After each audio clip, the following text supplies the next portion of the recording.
One more. You mentioned some points where you thought the UK was going wrong. We have the budget next week, where the Chancellor is expected to bring in a lot of tax rises and is grappling with the rising size of the state here. These are principles you've argued against all your life. Is this somewhere where you think the UK is going wrong? Well, I would just caution friends about ignoring the real threat to the long-term security and prosperity of both of our countries, and that's public debt.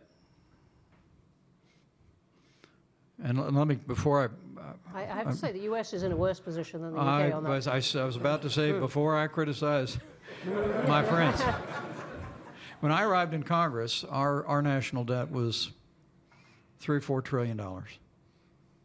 It's $38 trillion today and rising. When I ran for president back in 2023, not so where you'd notice. But it was a rich experience. But I think only of the 8 candidates in that primary, not counting the one that won, only 2 of us were talking about the national debt. Only 2 of us were talking about the only real way to solve the national debt is with compassionate reforms of the entitlement programs that consume more than 80% of federal spending. Now, why did I open that up by saying the greatest threat to our security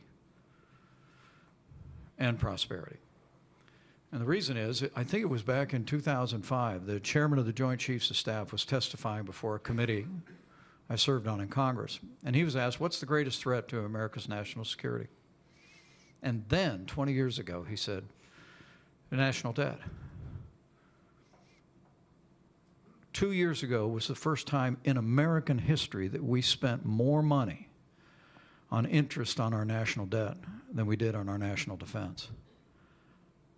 I would say to you, don't look to us as a good example, but I would urge friends across the pond here, maybe lead like Great Britain has done before. You know, a lot of times I say that good ideas sometimes follow the sun across the Atlantic, and I'm not just talking about the Beatles,